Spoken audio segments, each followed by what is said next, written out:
BYU football coach Kalani Sitake held his weekly press conference as BYU readies themselves for a game against Colorado, and from the sound of it, he's very eager for Big 12 play to begin.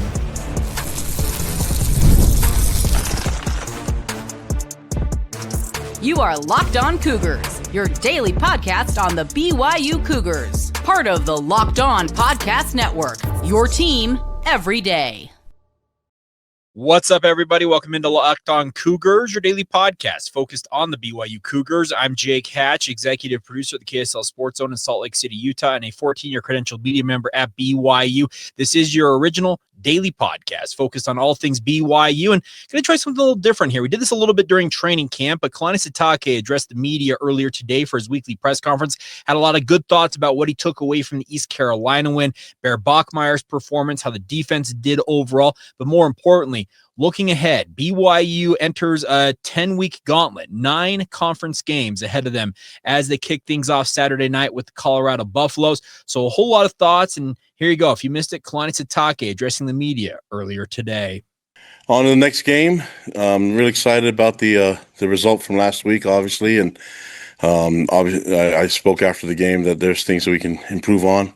Looking forward to getting that done this week. Obviously, we practice today and our meetings and lift. So, I thought the guys for the experience of being on the road for the first time was good, and now we're heading out to Boulder, Colorado. That's going to be a fun trip for us, and starting Big 12 game. So, our season in the conference. So, we're 1/4 through the season. Looking forward to the next one, and excited about the matchup. Really happy with the way the guys, the leaders, everyone approached the game, going back east. And again, I think you've heard me say this before, but really thankful for all the fans that were there, the support that we received. It was awesome and really good to see the Blue out there cheering for us, and hope those fans know that how much we appreciate them and for them making the trip to come visit us. Now with this week, looking forward to the matchup against Colorado and Coach Prime and the group. And I think Coach Prime would tell you that, our relationship, I have tons of respect and admiration for him and what he's done as a coach and as a father and as a disciple of Christ. And so really excited about the matchup. Obviously, we saw each other in the bowl game, but this is a different matchup. Every year is different and every week's different. So, we're a different team than back in the Alamo Bowl, and they're a different team as well. See on film that they have tons of talent. We're at their place now, so it's going to be a difficult environment to play in. But looking forward to the matchup and looking forward to seeing my friend Coach Prime again. I think he'll say the same statement that I love him to life. And so really excited about the matchup, excited about the opportunity that we're in right now, going into conference play, and excited about our team and the progress that we're making. Hopefully we can, give our best shot when we get out there Saturday night. So what questions do you guys have for me? Our first question will be from John Kuhn. Kalani, you look at what LJ Martin has done to start this season. He's just the second BYU player to start the year with 3 straight 100-yard games.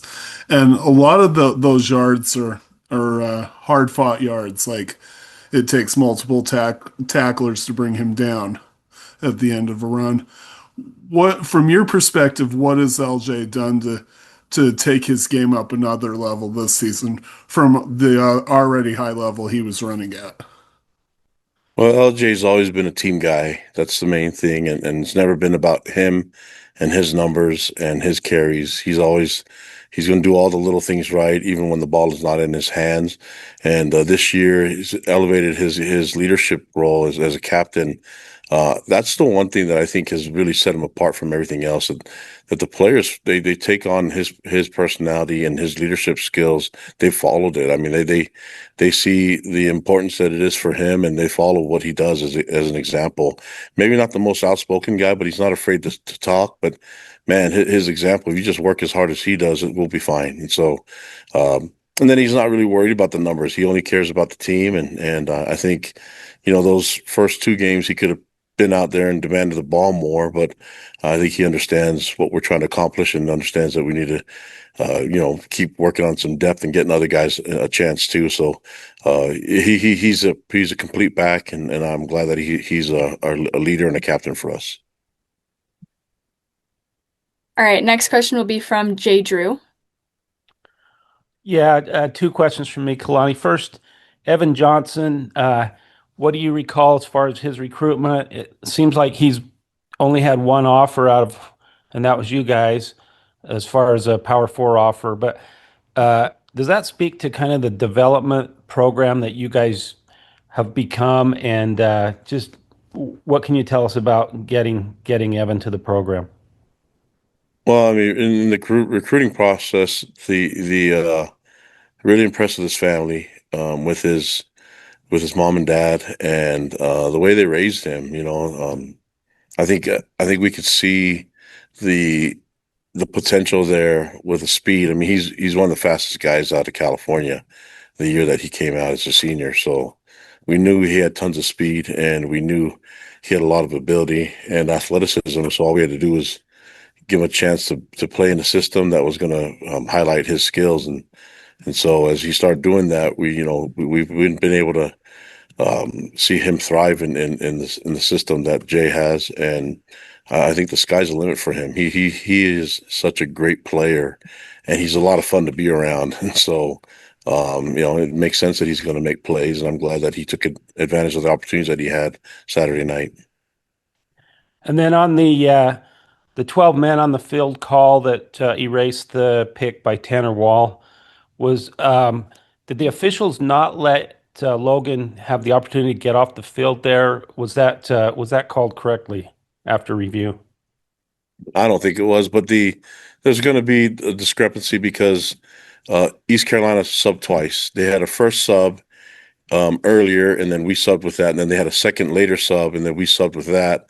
But the question was that our guys had too much indecision on who was coming out, and so according to the rules, you're supposed to give us time to even.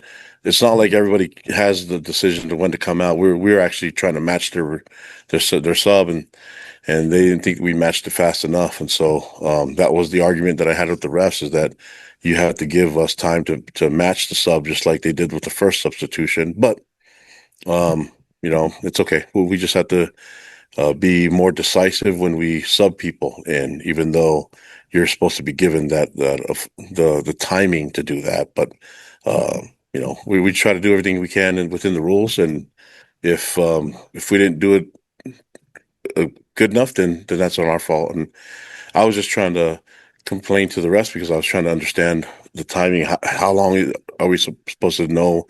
How do they know? How do they dictate when the decision has been made or not?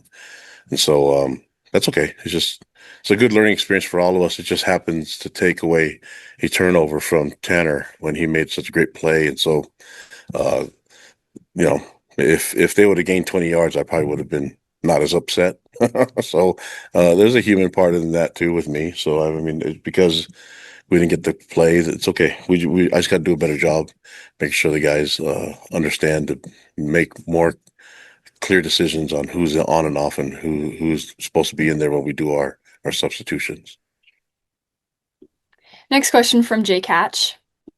Kalani J. Catch, KSL Sports Zone in Salt Lake City. Just wanted to ask you, in terms of I guess I could call it a rematch against Colorado, how much carryover do you think there can be from that bowl game into this matchup? There's always some carryover, but the players aren't the same on both sides, So, and then you're always trying to find ways to get you a competitive advantage. So, that's the fun part in the game and the prep during the week, is that we don't know exactly what they're going to do. We have an idea, but they don't know exactly what we're going to do too. So you have to kind of prep for all of it, and then you have to make adjustments and see what happens in the game on Saturday night. So it's what we have to do every week, and it just happens that we played these guys in a bowl game, and now we see them, for us, game 4. So now this one's on the road, and we just got to be ready for it. So I don't think it's anything different than what we've already experienced already, and that goes the same for them. They've had some quarterback roulette this season. Caden Salter, Ryan Staub, Juju Lewis. Are you going to have to prepare for all three, or do you feel like you've figured out if it's going to be Salter for sure? No, I mean, until they tell us for sure what they're going to go with, I think we have to assume that they can play all three. And so, yeah, that's part of the being prepared for all of them. And all three that we've seen on film can play. They can throw the ball, and they're very talented. And the talented O line. I mean, this is a really talented team, and so it's not going to be an easy game to go in there and play the. And I mean, I'm sure they remember the bowl game. I'm sure they want some payback, but it's a different year, different mindset, and I'm just happy with the way we're playing. We just got to go in there and make sure that we do our part. I can't control what they do, but we can control what we do, and we can control all the things that we've made mistakes on from the last weekend and even the two games before that. So we just need to be a lot cleaner, more disciplined. We had too many penalties, all that stuff that we can control. That's what I got to focus on as a head coach and make sure that we don't make those mistakes again. Next question from Mitch Harper. Kalani, after your review of the film against East Carolina, what was working so well for Bear Bachmeier in that second half? What kind of led to his success from your vantage point reviewing the film? I think he was making great decisions before. Just wasn't connecting on all the plays. I started with play one. However, it was between him and Parker, that should have been a completion. But you just keep playing, and you keep taking advantage of your opportunities that come down. I mean, you forget about that play. It's a play-to-play type of deal. You have to forget about it and keep moving on. And he did a great job at that, moving on from when he could have had a throwaway, could have had a play. And I was just really pleased with everything that he's done from the audibles, the checks that he made, getting the guys out of the huddle. And I thought he did a great job, and he seemed to grow up quite a bit from the first play to the second half, and I think that was really good for us to see him do that. And I'm excited about what he can do. He's highly intelligent, has great football IQ, great leader. He's tough, and things are starting to click for him. So we just need to make sure to keep that momentum going. Next question from Kyle Ireland.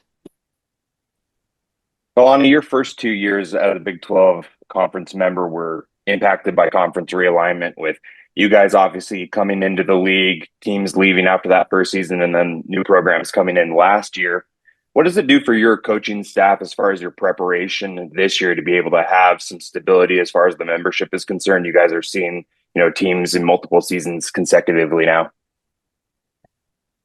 Yeah, I mean, they're all well-coached teams, so it's not like and being only third year in it, it's not like you have a understanding of every team in the conference. But because they're common opponents, you can see it, a lot of them on film. And even though you rotate playing some here and there, eventually you'll get more familiar with the coaches than it is with the players, because the conference schedule will change quite a bit year to year. But it's just a lot of fun being in this conference, man.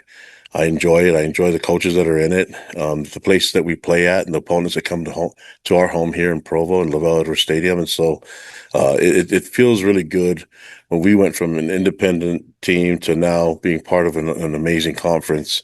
So I'm just enjoying the ride, and enjoying being part of and being affiliated with this conference. It's an honor for us to be here, and really cool to be in these environments. And I mean, to go to Colorado and play there is going to be an amazing experience for our players and our fans, and to have that is going to be really cool. So everything is we're just enjoying every part of it.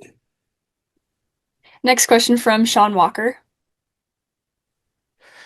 Hey, Coach, I just wanted to ask you about Carson Ryan, because we've talked about him a decent amount during the offseason, and it seems like he was expected to play a pretty big role in this offense, but his role through 3 games has been maybe even bigger than the 2 touchdowns he scored. Just what is it about his game where he's kind of proving to be, I think he's pretty close to an every down tight end for you guys? No, he is a complete tight end. He's been a complete tight end ever since I remember him playing at a young age, and he's he can do so many things. He's versatile. He can block. He can catch. He's big. I mean, he's a great leader.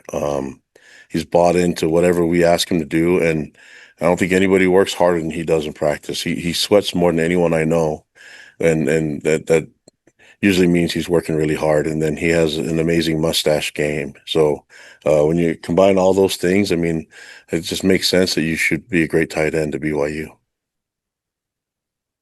Next question from Brandon Gurney. Yeah, Kalani, well, one of the stats you probably aren't too fond of were the 10 penalties for 101 yards. How much of that was a result of just being on the road for the first time, and how are you addressing that this week? Well, all of them are different types of penalties, so we have to look at the ones that I think sometimes the ones that happen during the gameplay is different than the ones that are false starts and things like that, mental mistakes. So we can control the ones that are, the holding penalties, even within the game. We can control it, just kind of move your feet a little bit more, and then the substitution one, that's on me. If we're looking at the other penalties, they're kind of in the like the so we had a taunting and sportsmanlike. That's not us. Can't have that, and can't cost a team. And so those are easy adjustments to be made. Has nothing to do whether you're home or on the road. It just has to do with your mentality and playing smart and playing with a good mindset, not getting angry at some of the things that are being said on the field, just keeping it about the team first. And so, these guys are learning it. Fortunately for us, they didn't hurt us too much. They did hurt some of the drives, some of the holding penalties, things like that. But just got to be more disciplined. That's my job as a coach, is teach these young men to be more disciplined and play with a great mindset. It's okay to be physical. It's okay to talk back and forth too, but if that's going to throw you off your game. Then if that's going to throw you off the game, then just shut up and play football. But they're young, they're learning. I got to do a better job and make sure that we're not getting 10 penalties. That's hard to have that many penalties. It's hard to make up the difference when those could kill drives and take points off the board. Next question from Kevin Reynolds. Hey, Kalani, after the game on Saturday, Harvey Unga tweeted about something about stealing signs. I was just curious if you thought that East Carolina was stealing signs in 2022, and was that something you prepared for going into this game of trying to protect that? I don't know much about about Harvey's thing, but you just say that it's teams can do whatever they want. When we can huddle and we can do a lot of different things too, but not going to worry about it. You have to just play the game. Eventually, it's going to be the guys on the field that play the game. So I just rather us not talk about stuff and just play the game. Next question from Mitch Harper. Last year, Kalani, you guys were just outside the Big 12 championship with the tiebreaker. You were close, but didn't get to your ultimate goal. What lessons have maybe you learned from last year's that you can carry over into this season as you begin Big 12 play this week? Yeah, just control what we control. Stay humble, work hard, and don't talk. Just keep working. I mean, we're not here campaigning for things. We got to control what we control. And that's the things that I got to do as a head coach. And I mean, there's a lot of momentum and a lot of buzz going on, but just got to play football and we got to be humble. We got to work hard. And the only statements that we can make have to be on the field. That's pretty much what I'm trying to keep the guys focused on.